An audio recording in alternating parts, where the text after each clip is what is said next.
Okay, we did it. Hi. We're live. We're live. Alive and thriving. It's 2 in the afternoon here in Tokyo, but I don't believe it. My brain is in a different time zone. And so I've been chugging a lot of coffee. I mean, a lot of coffee. How many cups of coffee have you seen me down just today? At least 3. Yeah, and we've only been hanging out for a couple hours, so it's a problem. But the convenient thing is that there are so many convenience stores with all the coffee. Oh, well, yeah, we walked like 2 blocks and we must have passed 6 convenience stores. I mean, there's between the Lawsons, the Family Marts, the 7-Elevens. They're everywhere here. We're in Tokyo, by the way. Tokyo. I go to Tokyo BT Dubs. This is Tommy Ludwig. How you doing, man? I'm doing pretty good. Not a bad day. Weather's nice. Really nice, actually. Yesterday it was cold and rainy and it wasn't that cold, but it was like wet, so you couldn't really go out and enjoy. And today's pretty good. Pretty good. Thanks for that. I did that for you specifically. I know you care about this stuff because you're like the telemetry observability guy. I'm sure you track things like weather. Yeah, I've got dashboards of weather. Is it just weather.app? Maybe. Okay. Oh, wait, did you see the WWDC announcements yesterday?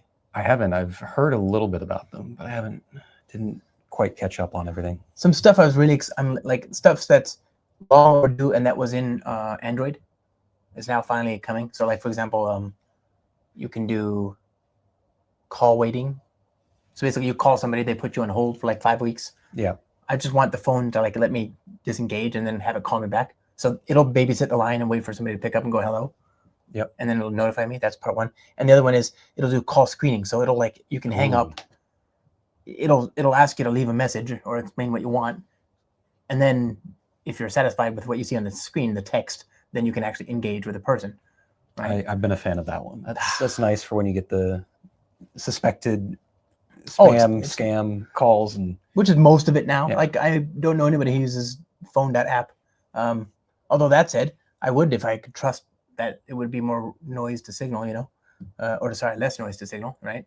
And what else do they have? Oh, so the phone.app is actually coming to the Mac. So right now you can receive phone calls on the Mac, but you can't really. It's not super nice to place them. It doesn't have. It's got some symmetry, but it's not like your phone.app on the phone is more powerful than phone.app on the Mac. You know what I'm saying? Can you transfer between them? Yeah. Oh yeah, you can do that. So and that's pretty cool. I do that actually. I'm not even trying to be cool. It's just a thing I do. If you had told me you could do that 20 years ago, I would have been like, Minority Report? No way, But yeah, you can walk inside with your AirPods, and you're listening to the phone. You can then, if you're in the living room, take your phone and have it project onto the TV. So now you're doing a web call, FaceTime, and you can have the TV, the speakers for the TV, would be the phone, and then the video is on the TV screen. So now you can actually do webcam, and then or you can walk to your desk, and then you have there's a way to move the call. Like I can take a call that I'm on right now on my phone and then move it to my laptop, which might be plugged into a monitor with, and then that you saw that camera thing, that center stage, where if we move around here on the why isn't it doing that? Oh, there we go. That's center stage, right? So you can do that with your TV, your Apple TV. So as you walk around the room, the camera seems to move around and follow you, even though it's not moving at all, which is like all that is there. It's just going to get better now. I guess what I'm trying to say. Isn't technology great? Oh, it's so good. It's so good. But it's only possible because we have these freaking amazing Apple Silicon devices, right? So they're slowly but surely, the window of supported Intel devices is becoming smaller and smaller and smaller as they phase out those devices. So there's 4 models now that will work in this new version. Yeah, I remember when I got my Apple Silicon, performance through the roof, battery life through the roof, just everything. And then anyway, it's a good time to be alive. I all this to say, you don't know how good it is unless you measure, which brings us back around to you. What do you do? I work on a project called Micrometer. I'm on the Spring team, kind of working in the observability domain. Yeah. So this Micrometer project is started off as a metrics library, and now we've kind kind of expanded more into generic observability space. And so we have support for distributed tracing, and this is the library that all of the Spring projects are using to add observability to them, so that you can just, you know, turn it on, have Spring Boot auto configure it for you, and you can get metrics and tracing out of the box without having to write a bunch of code to add that instrumentation to each of the projects yourself. So when you say, so that makes sense to me, but to be clear, so Micrometer is a library on which Spring depends, Yes. not the other way around. Right. And correct. what is the interface for most people in the Spring ecosystem when they want to use Micrometer? Is that through the actuator, right? Like, what is the thing they reach for to get that on the class path and start using it? Yeah. So if you add actuator to your project, then that will include a Micrometer dependency. But even now, like nowadays, Spring Framework has a Micrometer dependency for its instrumentation as well. Oh, right. Yeah, in the framework proper, which is nice because so you can do Micrometer. I mean, other libraries, like doesn't RabbitMQ's Java client, Neo4j, and a bunch of others like. Oh, yeah. So that's the thing is, like you said earlier, Spring depends on Micrometer, not the other way around. So even though I'm on the Spring team, Micrometer itself is agnostic to any framework. And so all of the frameworks have support for Micrometer in them. And yeah, so you can use it whether you're using Spring or not, and you can use it in libraries that aren't related to Spring. You said other libraries out there. Why would you want to, though? You know, come on. Yeah, I mean, you might, if you're using Spring, then it's all there for you and auto-configured and everything. But every once in a while, someone has their own internal library in their company, or they want to add some kind of custom observability that's specific to their business domain, and that's where you can actually reach for the Micrometer API and add something custom. I love it. Oh, I mean, so, but it's like logging, right? Like every library, your database drivers, your connections for brokers, they have logging. Right. And they might as well just add Micrometer and where those metrics, like with a logger, you can set up a log appender, and that controls how it gets output. Right. But the act of logging is something every library needs to do. It's up to the user of that library to then configure the logging output, right? In the same way, with Micrometer, you just inject a key SPIs, and then the user, us, can choose how to target or direct those metrics. What are some of the, supported targets? Yeah, so for metrics, I'd say the most popular one is Prometheus by far. Really? Yes. Golly, that took off. It sure did. I mean, it's amazing how quickly that kind of became the de facto, I mean, particularly in the open source space. There are, of course, a bunch of commercial offerings out there, but Prometheus by far easiest one because you can it's open source. You can run it on your own machine, run it locally, try it out. And so metrics, that's super popular, but we support tons of other backends. And now that there's the OpenTelemetry protocol, so OTLP format is another way that you can format your metrics to send, and a bunch of backends support that in addition to maybe their own native protocol format. Okay, so that's for the metrics, and that's different from StatsD, which is presumably also support? Yes, so we have a StatsD registry. So like you said, the libraries, or if you're writing your own instrumentation, that's one aspect of it, but then the other aspect of it is how does that get from your application to somewhere useful for long-term storage and analysis. And that's where these individual registries, so we have like a registry for Prometheus. Right. And you could add multiple registries if you want to send, say, metrics to multiple backends, and you can do that all without changing the code in your application. It's just a matter of adding a new module to your class path, and then if you're using Spring Boot, that'll auto-configure it for you. If you're not, you have to write a couple of lines of configuration, and then your metrics can be sent to multiple backends. At the same time? Yes. Okay, so is there like a composite registry? Yeah, if you're using Spring Boot, it automatically registers a composite. And so the actuator has a metrics endpoint, which maybe some people are familiar with. So that actuator metrics endpoint is backed by what we call the simple meter registry, which is sort of the like in-memory. This doesn't go anywhere, but you can query it for what metrics are there and what their values are. Yeah. And that's what that actuator metrics endpoint actually uses.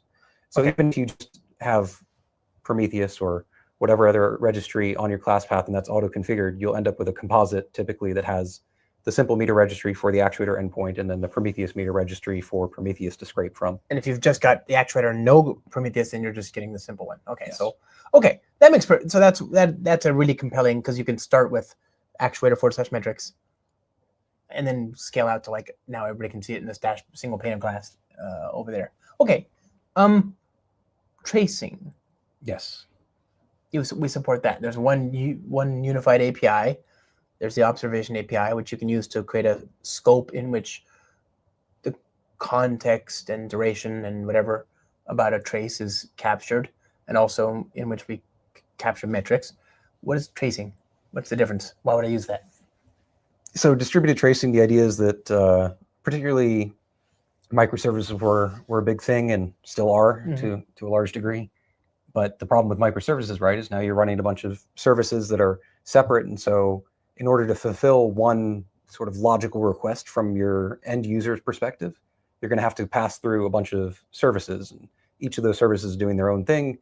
And you need to have a collective view of what happened to this user request that came into the system and then passed through 5, 10, 20, 50 different services.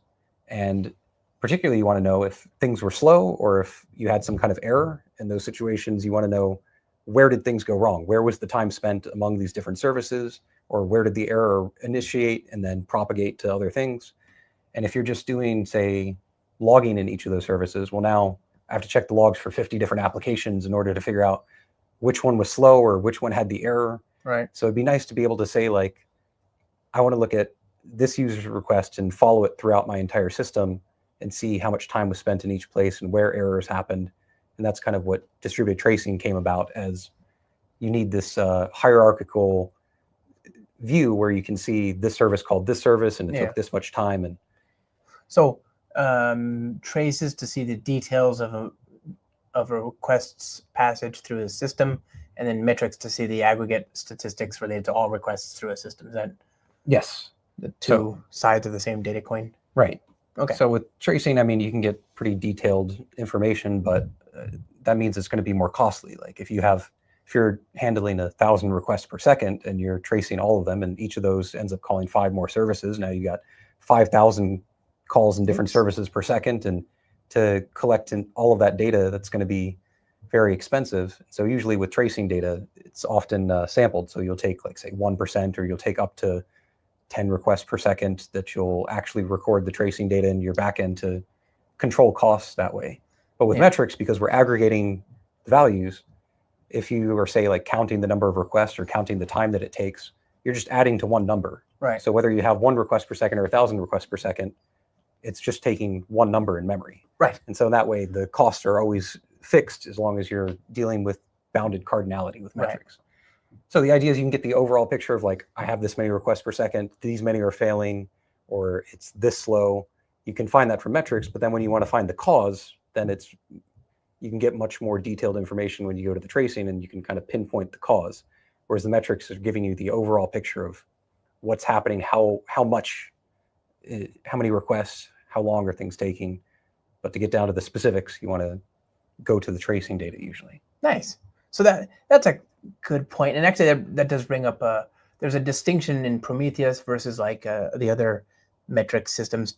Most of those systems we push data to the collector, which then hopefully is able to withstand whatever load we throw at it.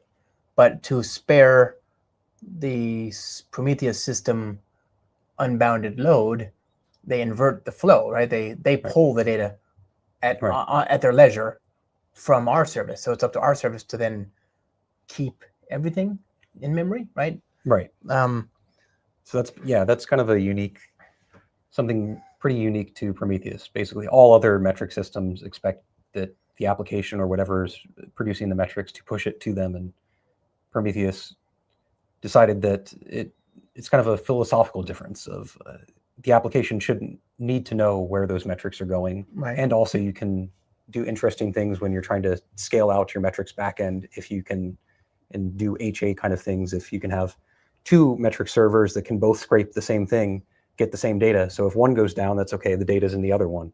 Right. Whereas if you're pushing and you're only pushing to one target, then if that's down, your metrics are gone. Oh, that's a good point. Oh, yeah. because you're, but that's kind of interesting because now the onus to stay up is on your service, not the thing collecting the metrics, Right. which makes them look great. Yeah. They come out squeaky clean in the end.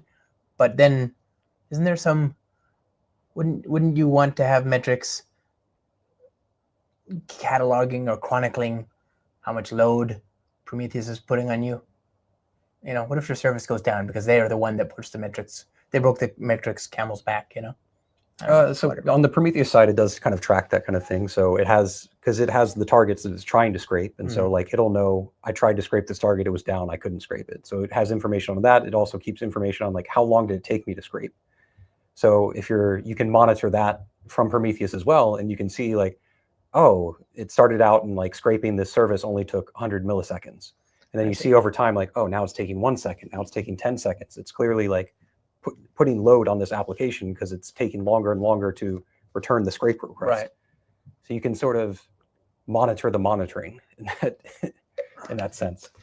Okay, that's cool. So like that's a pretty. I mean, the fact that it's the same arrangement for most people if they're doing Prometheus versus like, you know, Dynatrace or Datadog or whatever, right?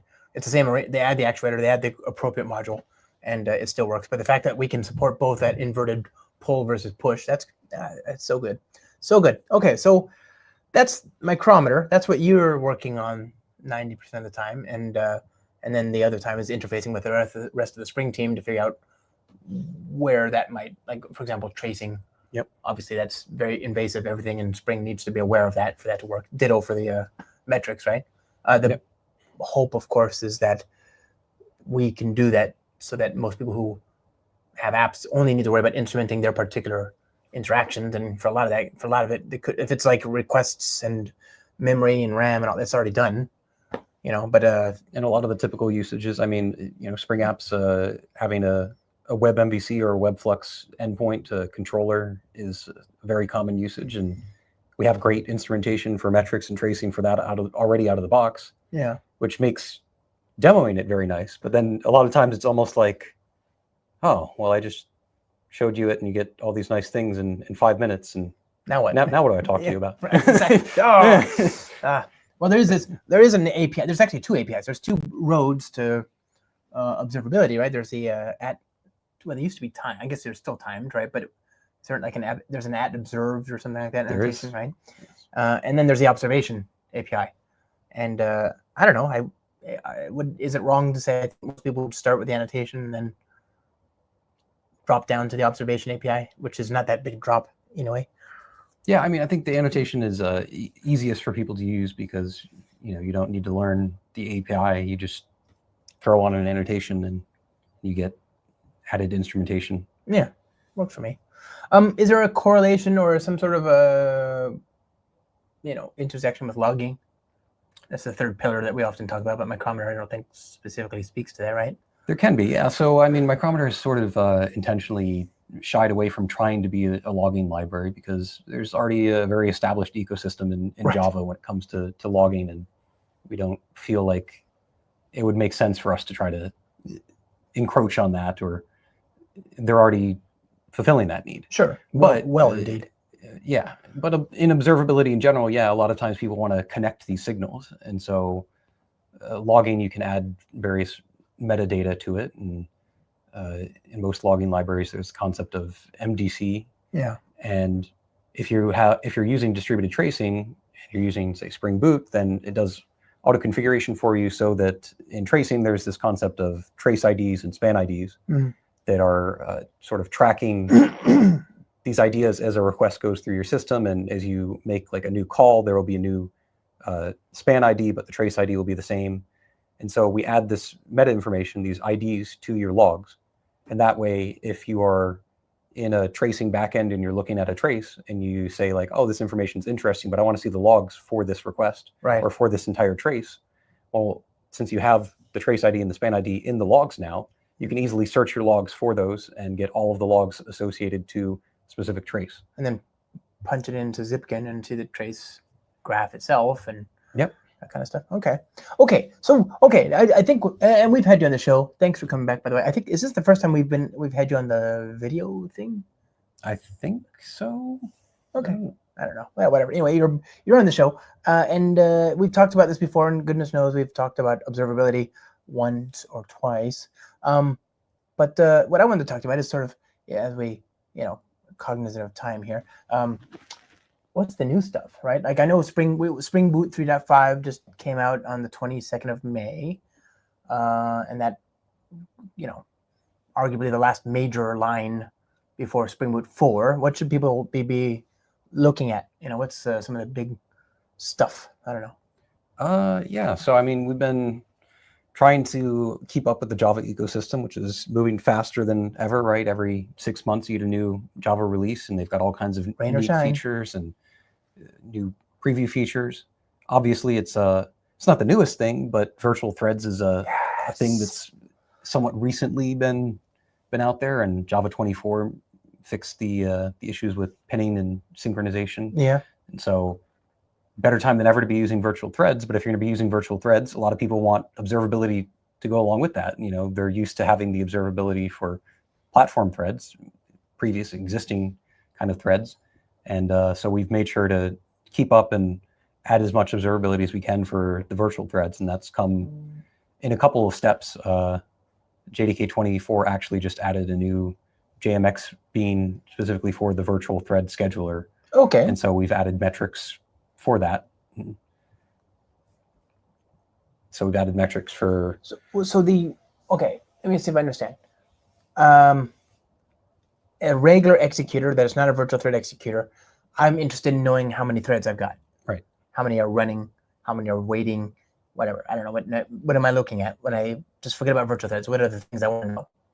Yeah, so if you're using an executor and you have some kind of, you're using multiple threads, or I mean, even if you're using a single thread, the idea is that you're sending tasks to that scheduler and then it's scheduling them on threads. Right. And so you want to know like how many tasks are scheduled, how many tasks are running. Finished. Finished, completed. Okay. So you want to have metrics around that, and depending, maybe you want to know how long each of those are taking. So sometimes you're just interested in the count because you want to see like, are my tasks backing up? Is the scheduling not keeping up with the amount that I'm trying to run? Okay, now I see. There's a buffer that grows.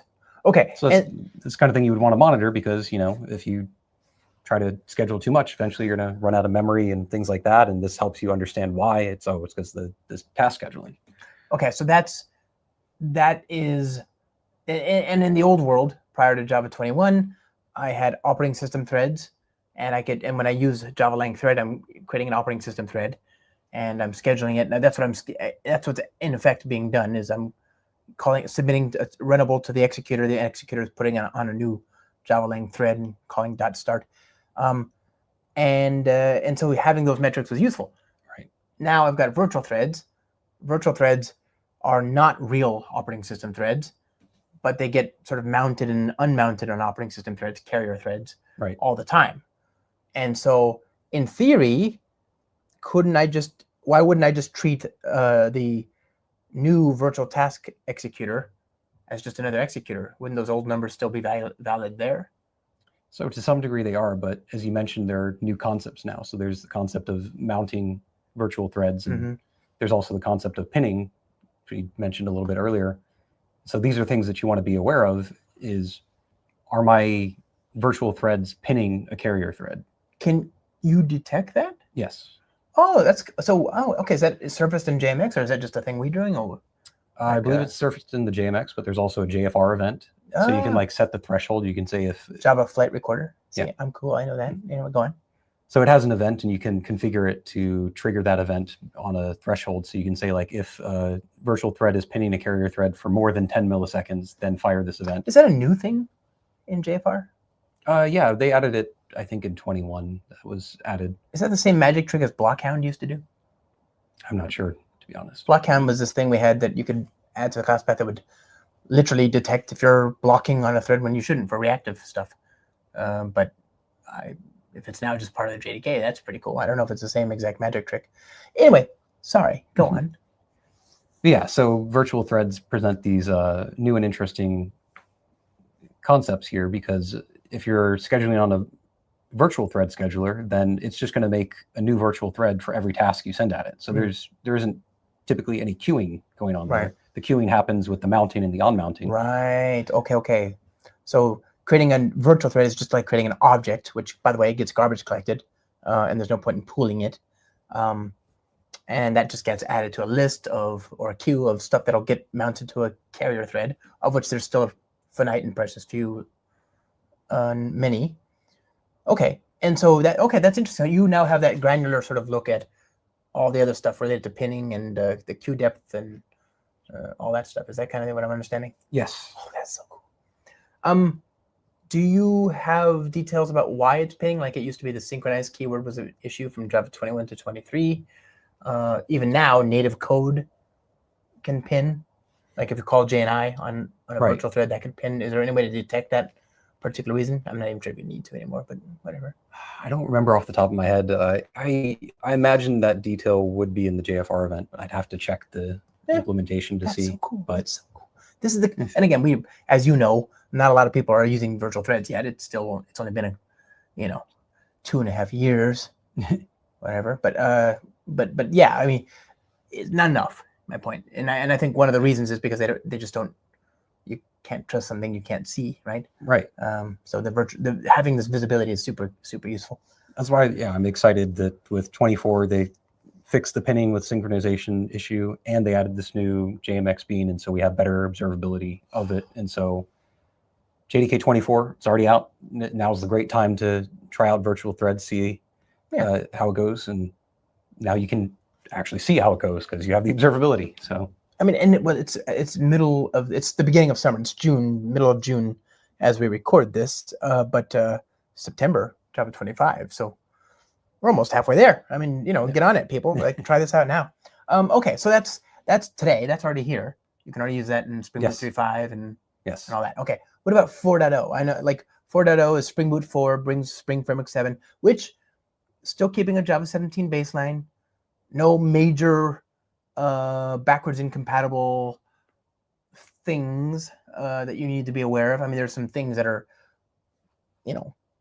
portfolio wide, like the nullability stuff, But how does that impact our Micrometer? Right. So since Spring projects depend on Micrometer, we're trying to follow in their footsteps of implementing nullability annotations using this new thing that's out there called JSpecify. And what is JSpecify?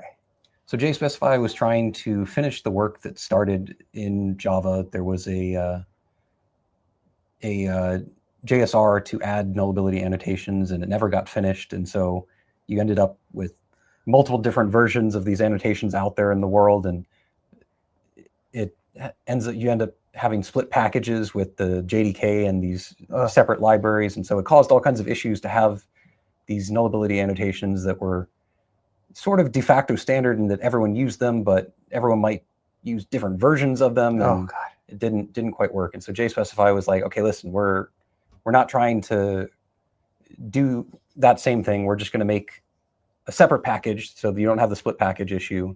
And we're going to define a very small, narrow set of nullability annotations that everyone can use and avoid all these problems, and finally agree on this is the one to use. And it's supported across the design time in your IntelliJ IDEA or Visual Studio Code, I guess, eventually, and at build time with Maven and Gradle plugins, and basically you add the annotations, and we have tools to enforce their behavior and compliance across every end. So it's not in the compiler yet. Maybe one day, maybe.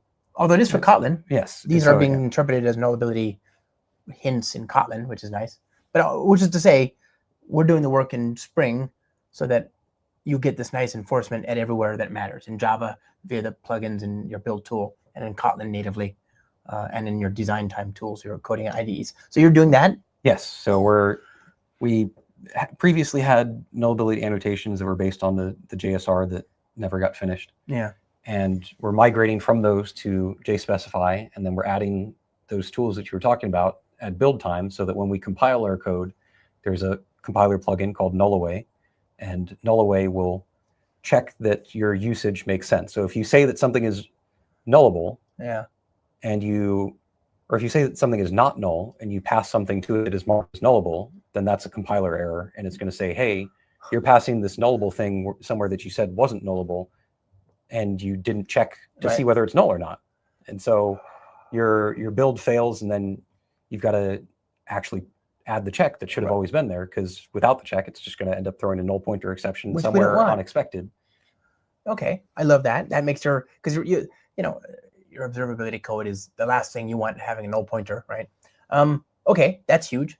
Anything else coming? What do we, I mean, we're kind of let's do a speed run here because we're about to lose this room. Right. Yeah. So another thing that we've been working on, which people have been asking about for a while now, is in OpenTelemetry, there's a concept of semantic conventions. What's that? So when it comes to observability data, there are different ways to think about it. So there's the API that you use to instrument it. There's the protocol, the format that you use to send this data. Yeah. And semantic conventions is not either of those things, but it's the actual like naming. So if you have a metric, what is that metric called? So if you want to have a metric that means the time that it took to process a HTTP request on the server, there should be a well-defined name for what that metric is called, so that regardless of whether this library does the instrumentation or that library does the instrumentation, if they're both instrumenting the same thing, an HTTP server request, it's called the same thing. So it's trying to establish an agreement that everyone can say, hey, these are the names that we use for this thing. How do you, is there like an ontology? I can't even begin to understand how that, is it English specific, or does it? Yeah, I mean, it's all defined in English. And so there's a web page you can go to, and you can see all the different things that they have definitions for the semantic conventions. And the idea is that going forward, as those stabilize, that everyone should aim to do that. And why is this important? Well, like I said, if you have different libraries, and think about like if you're using different languages even. So say that within your own system, for some reason, you're not using Java for something. I know, but some people do this, I'm told. It's too horrible. Though. And you're instrumenting an HTTP server request in this other application, this and then non-Java thing. And then you have your Spring application. Yeah. Good for you. Yeah. Well done, bully. And that has the instrumentation already in it. And then you have metrics produced by both of these applications, and then they're sent to your metrics backend. Yeah. Well, now you have metrics from these two different applications in your backend, and you might want to look across that and get some unified information. So you might want to say, like, how many HTTP requests is my entire system processing per second right now? And you want to query your metrics backend. But if both of those metrics are named different things because they're from two different applications and two different libraries are doing the instrumentation, right? Well, now you got a problem. Now you need to know what the name is for all of your different applications, and then you need to sum all of those. Wouldn't it be nice if all of them just used the same semantic convention? That's kind of where the background of this comes from. I still don't get it. So does the technology enforce a certain style and pattern for names? Are there certain words that are whitelisted that you can use that, like, what if I wanted to have a metric about flamingos? Is there a word? No, so it's not really abstract rules like that. It's very specific. So it's saying if you have an HTTP server or you have an HTTP client, this is what it should be named. If you're instrumenting a messaging system, this is what it should be named. Oh, for certain well-known use cases, yes, but you can still have flamingos. Right, yeah. If you're doing something custom, then there's going to be no commonalities. Yeah. Okay. I'm with you now. I'm sorry. No, I bust. Did I mention I need coffee? Okay. We talk. Oh, this one. The AI stuff. This is not specifically related to the new Spring Boot 3.5, but Spring AI just came out 2 days before Spring Boot 3.5, which is in turn 6 months and 2 days before Spring Boot 4 comes out. Spring AI 1.0, May 20th. Yes. There's like 1 million modules in there. What is the observability story there? Right. So the Spring AI team, I remember we talked to them, not this year, but last year at Spring I/O. Yeah. We had a nice chat with them, and we said, like, hey, we want to talk about observability in Spring AI. And they were like, yeah, it sounds like a great idea. And so, we kind of talked about like what made sense. And obviously, Spring AI, you're usually using some third-party API that you're paying to use. And so token usage is a very critical thing to keep track of. It's a new AWS bill, right? Like if you're not careful, exactly, you could go token bankrupt. You got to be careful that number doesn't go too high and keep tabs on it. Yeah.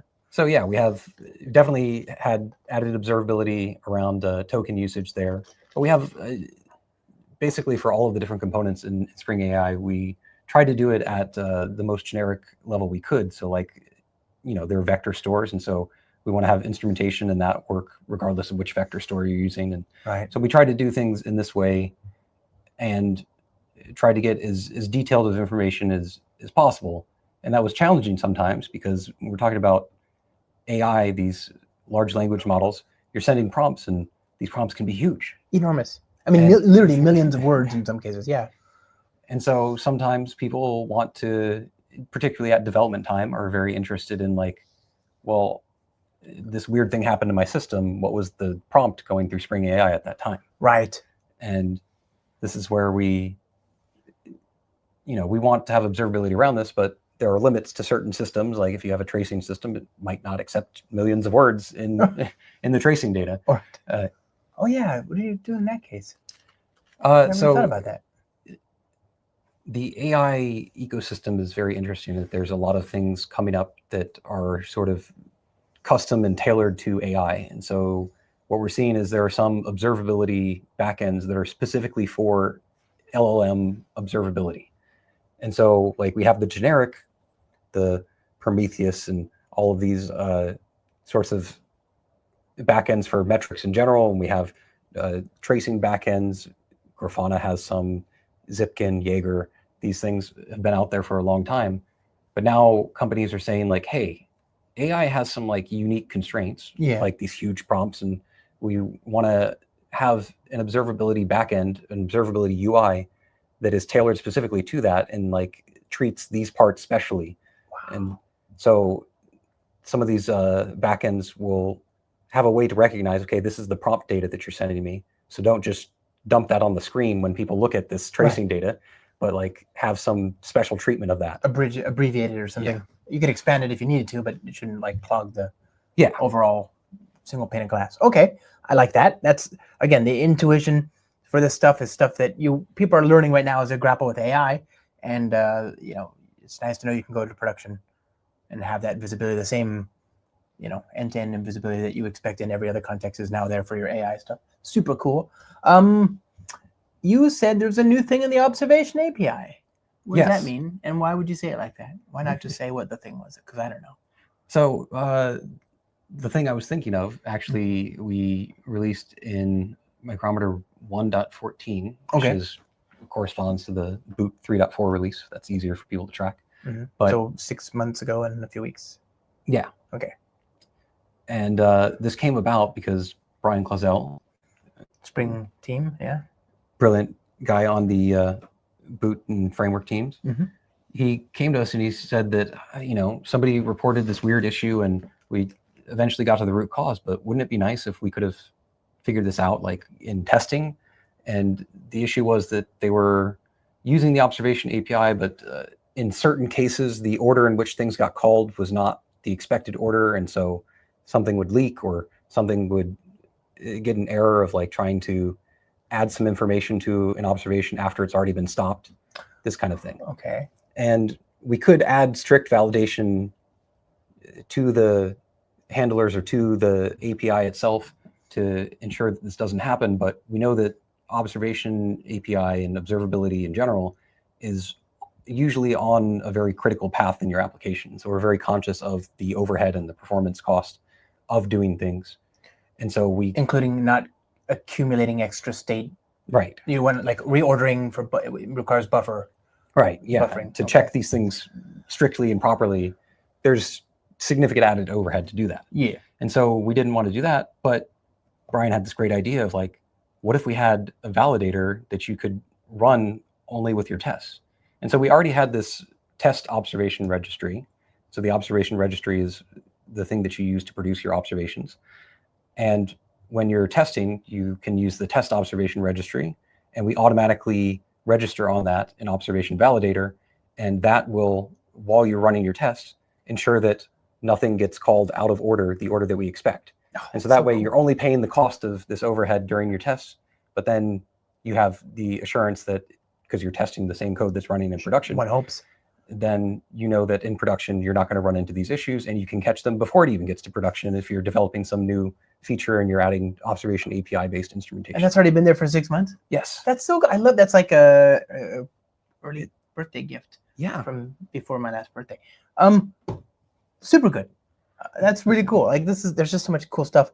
I've been trying to show more observability, and obviously I can't do anything close to the justice to the demo that you would do it, but that kind of stuff is just easy, low hanging fruit. I wish I could. I gotta show it. Are you on the internet? Do you want to be found? And if so, where can people find you? These days, I guess I'm on Blue Sky, mostly. Just my name, Tommy Ludwig. Just at Blue Sky. Yeah, their default, whatever it is. You, sir, are a friend, a hero, and an inspiration. Thank you for everything you do. Thank you. Bye, everybody. Go try the spring. Go try your spring. Go spring. Yeah, just do the thing. Bye.